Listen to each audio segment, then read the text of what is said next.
Welcome to Section 2, Facebook Ads. Facebook Ads represents massive opportunities for most e-commerce stores when doing it right. So illustrating those opportunities, we're going to make a quick anecdote for why most e-commerce stores approach Facebook ads than AdWords. So typically, e-commerce stores will start in AdWords product listing ads and find success. But then transition to Facebook ads find it is a little bit more difficult. It is not necessarily as straightforward on how to create a winning campaign. Facebook ad conversion rate is generally lower than AdWords product listing ads conversion rate. So most e-commerce stores ended giving up on Facebook ads. For me, this represents a huge opportunity to do it right and capitalize on your competition's lack of optimization.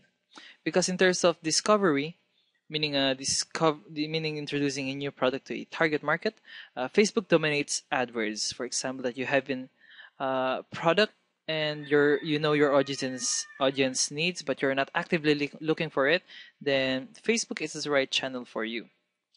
Demographic targeting that you have available on Facebook is unbeatable. So we're going to check out that later on. So in generally, Facebook stays like a wild broncos, stating that it's difficult to build evergreen campaigns.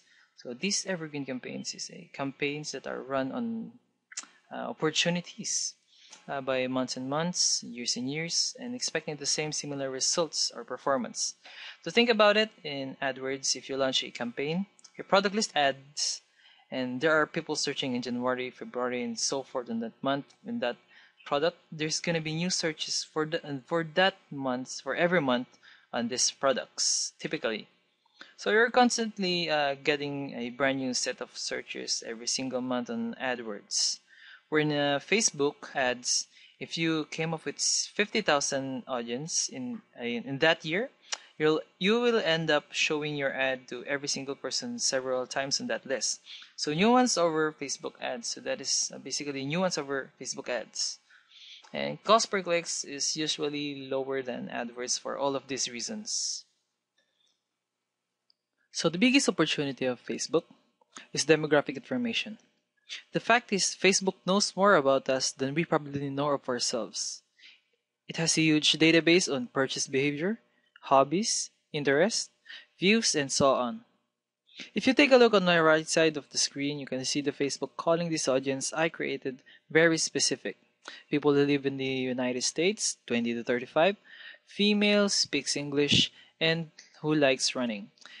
Being able to target the runners is already a strong opportunity for us to take. But let's say I want to target a subset over that subset to really get specific of who I am targeting and how I'm targeting them. I can target users like runners, but also barefoot runners. And this we are getting specific of whom I know so much about because they are my target markets. Not just general running, but a subset of that. This is the Facebook opportunity. The fact is, you can target your people in ways that advertisers previously had only dreamed of. In addition to that, there are more variability in Facebook than AdWords. For example, I've seen campaigns do 10x on Facebook and crush my expectations. I've seen campaigns be unable to generate any conversions. Why is that? Why is the big variability? I've always find that it comes down to the people making the campaign. A lot of times the campaign falls short or fall flat because of this mistake that they have admitted. So these mistakes we are going to discuss these mistakes for day one. So the first mistake is going very broad with targeting. This is the Super Bowl approach. We are not advertising to millions and millions of people who we know are going to be interested. So we just even though we get to capture the attention of 1% of them. Typically, more specific and tighter audience are going to perform better than massive audiences. If you think of the example that we are just used earlier, targeting the barefoot runners instead of just all runners, with something very specific for barefoot runners is going to be a better bet. So think of a Super Bowl ad. McDonald's serves an ad. They have no choice but to also serve it to people who would never eat at McDonald's. So on Facebook ads, we get the opportunity to set up our audiences in a very specific way. So again, big mass market with very broad audiences, huge audiences going to be very, very broad. This kind of targeting is mainly for branding and awareness rather than direct lead generation, fan generation, and sales.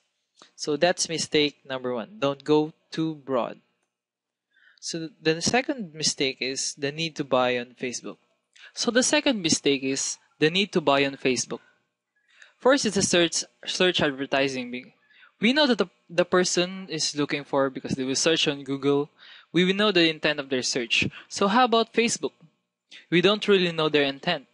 You need a sales funnel.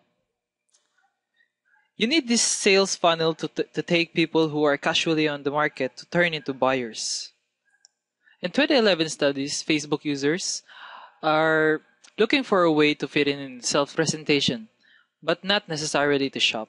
So we need to use this on an advantage on creating our campaign, and we're going to cover what kind of campaigns, how to launch them, and what kind of messaging included in each type of campaigns to avoid this. The thing that we're avoiding is that we don't want to serve a commercial ad that's talking about buying a product to someone who we do not know is actually interested in shopping today. So the third big mistake to avoid from day one is testing, sifting, and optimizing. As you're going to see in this Facebook section is the number of ad types, options, targeting settings, landing pages, ad pages, and so many other variables that you cannot be satisfied with set it and forget it. When it comes to Facebook ads, there's always going to be something new to test, something new to try, and you're able to push your account forward over a month. The fourth big mistake is to realize that not all ad types are created equally. When we have the ads, where we know the information, where we know. Sige lang. The last and fourth big mistakes to avoid from day one is to realize not all ad types are created equally. When we have the ads, we will know the information, where we know the intent of a user is going to be a lot stronger than completely cold traffic usually. So when we set up a retargeting campaign versus a cold traffic campaign, we can very well assume a retargeting campaign is going to do a lot better or a ton better for direct sales on the cold traffic. So there's an element of practicability here, and there's an element of building a priority list like we're going to do for Facebook ads. So we are able to keep track of everything that we do, and we're going to put our money where most e-commerce stores get their sales from. We're the highest confident areas, and it's so important to realize not every campaign is going to have the same efficacy for our store. It is also important to remember your KPIs, because it is beyond important as we launch Facebook ads, because there are so many kinds of ad types and campaign types that are launched. It is always important to make sure every campaign has KPI.